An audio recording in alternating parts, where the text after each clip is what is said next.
एक बार मार्केट में एक बार जरा एक बहुत इंटरेस्टिंग चीज़ हो रही है। निफ्टी 18,200 के ऊपर है। 18,200, 300, 400 की कॉल्स में कुल मिला के करीब करीब 3.2 करोड़ शेयर का ओपन इंटरेस्ट है। ये है वो ज़बरदस्त मैसिव कंजेशन जोन। आज हम ट्यूसडे में हैं और थर्सडे से पहले तो ये एक देखना होगा कि अब यहाँ पर, क्योंकि कॉल राइटर अभी भी खासतौर से 300 400 वाले तो अभी बिल्कुल भी डगमग नहीं हुए हैं। 200 की कॉल वाले शायद थोड़ा सा प्रीमियम सर्ज हुआ है वहाँ पर, लेकिन अभी भी उनके कंफर्ट जोन से बाहर मार्केट आया नहीं है। देखते हैं यहाँ से कहाँ जाता है। सीमेंट में ज़बरदस्त तेज़ी इस समय। अल्ट्राटेक सीमेंट एक बार लेकर आइए। मार्केट का टॉप गेनर निफ्टी का इस समय अल्ट्राटेक सीमेंट ही है।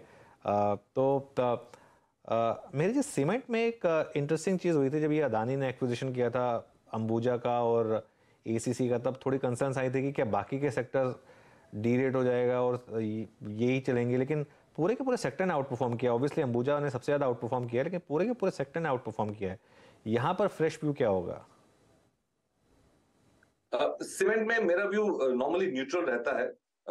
एक डाउन साइड में प्रोटेक्शन मिल जाती है क्योंकि ये काफी कंसोलिडेटेड इंडस्ट्री है और प्राइसिंग डिसिप्लिन हिस्टोरिकली काफी अच्छी रही है।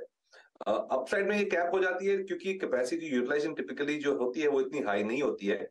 तो मेरे ख्याल से ये एक सेगमेंट है जहां पे अगर एनर्जी कॉस्ट के और ट्रांसपोर्टेशन के प्रेशर्स ना होए, जैसे हमने पहले हाफ में देखा था एनर्जी कॉस्ट बढ़ गई थी, ट्रांसपोर्टेशन कॉस्ट बढ़ गई थी, इसलिए सीमेंट स्टॉक्स को मार्जिन प्रेशर दिख रहा था।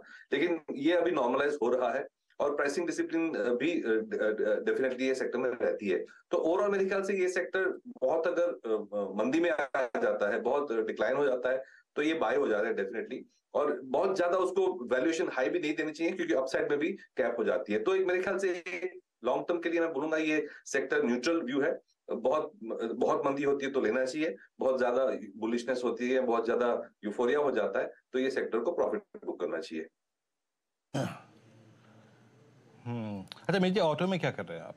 ऑटो में हमने एक बहुत अच्छा मूव देखा और आई थिंक CY22 किसी सेक्टर को अगर बिलोंग करता है तो वो यकीनन बैंक्स के साथ लास्ट 3 महीने में बिलोंग करता है, लेकिन फुल ईयर की अगर आप देखें, specially prior to Diwali, auto को बिलोंग करता है। बहुत बहुत अगर आप देखें अच्छा मूव देखा आपने।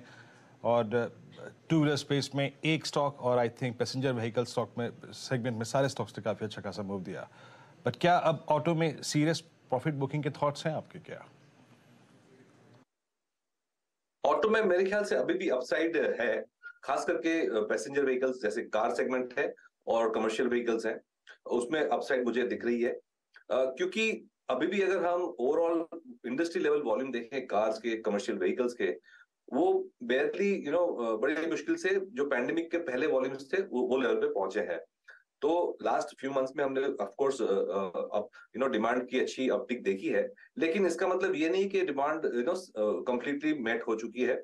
एक पेंटअप एलिमेंट भी था, 2 साल से लोगों ने व्हीकल्स अपग्रेड नहीं किए थे पैंडेमिक में, कोरोना के टाइम पे।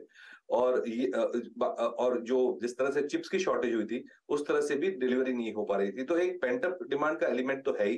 प्लस ये शादी की सीजन शुरू हो रही है दिसंबर से, तो उसमें भी टिपिकली हम डिमांड देखते हैं। और मुझे लगता है कि इंडिया जिसमें डेमोग्राफिक्स इतने यंग है, राइजिंग इनकम लेवल से, खास करके अर्बन लेवल में, तो मेरे ख्याल से ये एक स्ट्रक्चरल स्टोरी है। और क्योंकि अभी भी वॉल्यूम्स प्री पैंडेमिक लेवल के बिल्कुल बराबर ही हैं, तो 3 साल में वैसे देखें तो इतनी खास ग्रोथ देखी नहीं है। मुझे लगता है पैसेंजर व्हीकल्स में और कमर्शियल व्हीकल्स में अभी भी अट्रैक्शन, अभी भी डिमांड का अच्छा सिचुएशन दिख सकता है हमें नेक्स्ट 2 साल के लिए।